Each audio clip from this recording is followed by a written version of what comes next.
Have you ever wondered if you should use sunscreen on cloudy days? Me too. And today I'm joined by DeVine and Danielle from Summa Health Dermatology to discuss sunscreen and skincare facts and myths. This is Healthy Vitals, a podcast from Summa Health. I'm Scott Webb. It's great to have you both here. Welcome to the podcast. Thanks for having us. Happy to be here. Thank you so much for having us. Me too. Happy to be here.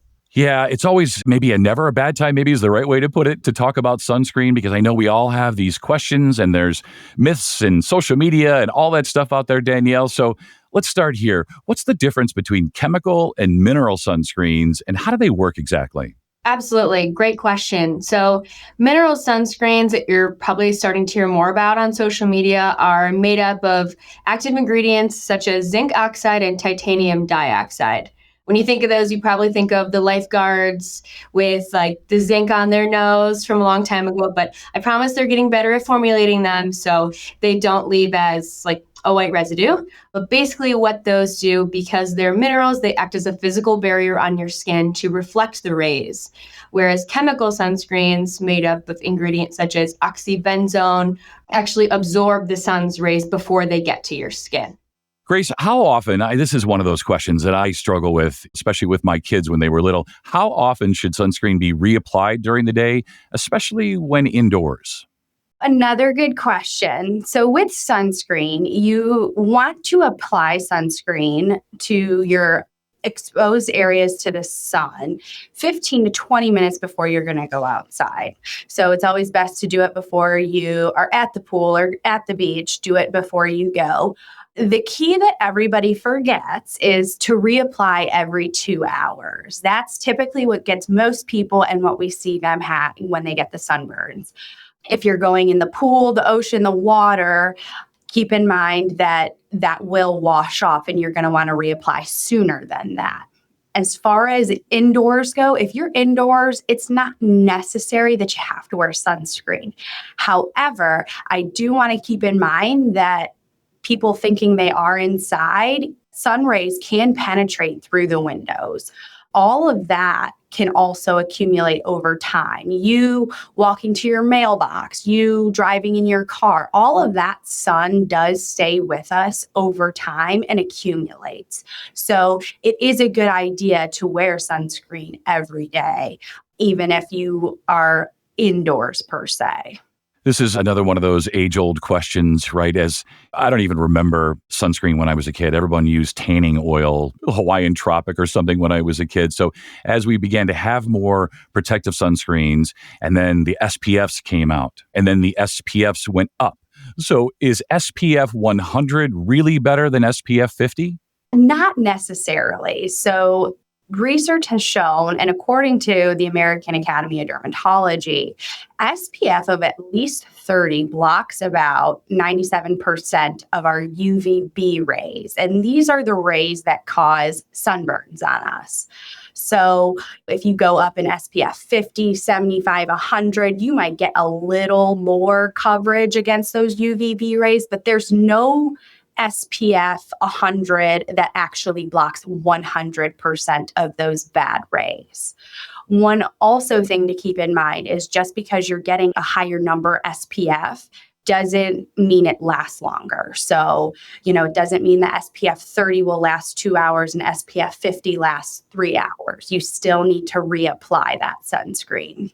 Yeah, I've often wondered about that because I'm thinking, well, there's 50, but 100 must be better. It must protect better. It must protect longer. But as you're saying, maybe that's one of the myths that we're trying to bust here today, right, Danielle? And I had a roommate when I was in college. We used to play basketball outside, and he was African-American, and we used to debate whether or not he should put sunscreen on. And he would tell me that he didn't have to, he didn't need to. And I wasn't sure that he was right about that. And I don't think that he was. So I just want to ask you, with people with darker skin tones in general, can they skip sunscreen? The short answer is no. Basically, with darker skin tones, whether that be African American, Italian, Filipino, basically it means that they have more melanin in their skin. While this is protective against your UV rays, it should not be used as your sole protector from the sun. Every time that our skin is exposed to the sun, our immune system is creating more melanin to try to protect ourselves. So it's still sun damage every time you're getting exposure. While skin cancer is less common in people with darker skin tones, it's not impossible by any means. Wearing sunscreen can also protect against things that are not necessarily skin cancer, but different sorts of aging, like hyperpigmentation, melasma, wrinkles can still occur in any skin tone, which sunscreen can protect against. We've referenced here some of the myths. There are a lot of myths about sunscreen. There's a lot of so-called experts, I'm using air quotes, on social media. So what are some that you'd like to debunk today? I think the most common one is that sunscreen is unsafe to use. There are FDA regulations regarding sunscreen and a lot of new studies being looked into about what these ingredients will do if absorbed or on our skin. Because as Grace was just explaining, the way that we're supposed to apply our sunscreen is everywhere that's sun exposed. That's a lot of body surface area. So as of right now, there is no evidence to suggest that any of these chemicals are harmful, especially if you're using mineral sunscreen. Yeah, here's one for you, Grace. I referenced it in my intro. And my kids have argued with me many times over the years about this. They're like, Dad, the sun's not even out. Why would I need to use sunscreen? And then I try to explain it to them, and I don't do very well. So I'm going to give you the opportunity to explain it to my kids and everyone else why we need sunscreen even when the sun's not out. The sun emits its UV rays that are harmful year round, even in the wintertime, even when it's cloudy. About 80% of the harmful UV rays can actually penetrate to the clouds and on our skin and cause sunburn. So it still is important to wear sunscreen even when it's cloudy, or if you are working in construction jobs in the winter and you're outside 24/7. Who needs to wear sunscreen? I say everyone. Skin cancer doesn't discriminate. Anyone can get skin cancer. It doesn't matter your age, your race, your gender, your skin tone. The reality is 1 in 5 Americans will develop skin cancer in their life. So that's about 20%. And skin cancer is the most common cancer in the United States. So it's a good habit that everyone starts getting into this and using sunscreen if they're not already. Yeah, to throw you a curveball a little bit. How do you feel about the SPF shirts? Like this shirt that I'm wearing, I believe is meant for like to play golf in. It has SPF built into it or something like that. How do you feel about the hats and the clothing and things that are also meant to protect against sun damage? All of that is great. They are making those clothes with the UPF clothing, like sunscreen built in, and we highly encourage all of that. Again, seeking shade during the hotter times of the day. The sun's the strongest between 10 and 2. Hats, sunglasses, all of that stuff. Highly encourage. For sure. I just want to finish up, Grace, about SPF, as you're saying, we have to reapply no matter what we buy, 35, 50. What would be your final related to SPF words of advice when we're standing there at the store and we're trying to figure out which one to buy? What do you recommend? Good question. So it can be overwhelming when you go and you see all of these different sunscreens on the shelf. So you're going to see lotions, creams, gel sticks. I say, I want you to get the one that you're going to use, the one that you're going to be consistent with and use frequently. In general, the couple things you should look for is a broad spectrum sunscreen. So it's covering the UVA rays and it's protecting against those UVB rays as well. Just a little tidbit, the UVA rays, those are our aging rays. So that is what causes our wrinkles or our age spots, dark spots. This type of UV ray can pass through the windows, through our car. The UVB rays, as I mentioned earlier in this talk, are those burning rays or the bad rays. Those are what can cause sunburns on us. Those rays actually do not penetrate through the windows. So again, broad spectrum, it covers both UVA and UVB.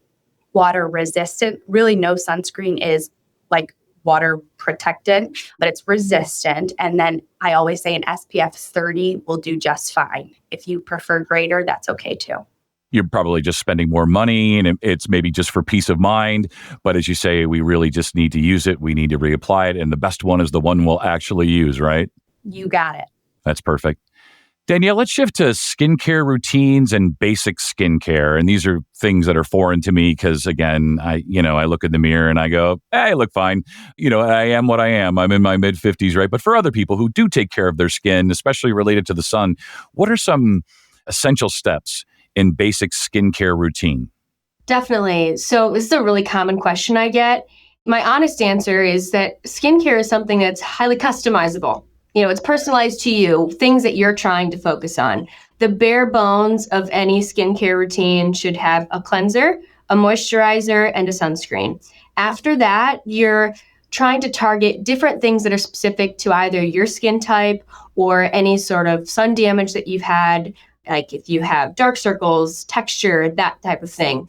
And there are lots of different things that we recommend for that. So if anyone ever comes to our office, we have different recommendations for that as well. Some examples would then be adding different serums if your skin is drier, or if you have texture, dark spots, talking about adding in a retinoid to try to use. But the key with any skincare is those three elements and also just consistency, using it every day. Yeah, I use it about once a month, but that's me. My wife, on the other hand, all of her products, everything she uses has SPF for her lips, for her face, all of that. So I want to get a sense from you, like how does her sunscreen fit into the morning skincare routine? And what should we look for if we are maybe the type of people who buy moisturizers when it comes to SPF? Basically, if you like a routine that's more than one step, you always want to apply like your moisturizer or your serums first, right on your skin, and then your sunscreen on top of that, ideally mineral-based to act as a barrier. If you are not really into that many steps, you just want to do the basics, or you like to wear like skin makeup, you can do a one-stop shop with a moisturizer with a built-in SPF or like a foundation with a built-in SPF. But always remember that reapplication is key. In terms of like specific ones, you're kind of looking for something that matches your skin tone. For example, if you have oilier skin, you might like gels. If you have drier skin, you might like a cream or a lotion. And that may change throughout the year too. I know I use a different one in the winter than in the summer. So it's kind of just based on your skin tone. Well, it's been great having you both here. Last word to you, Grace. I'm thinking about my takeaways today, and one of them is reapply, reapply, reapply. From you, what are your final thoughts and takeaways? Again, my final thoughts and takeaways are going to be to reapply your sunscreen and get one that you're going to use. Perfect. I want to thank you both here. Appreciate your expertise, helping us to debunk myths, if you will. So thanks for your time. Thanks for having us. Thank you so much for having us. And you can book an online dermatology appointment at summahealth.org/dermatology. And if you enjoyed this episode of Healthy Vitals, we'd love it if you'd leave us a review. Your review helps others find our educational content. I'm Scott Webb. Thanks for watching and listening, and I'll talk to you next time.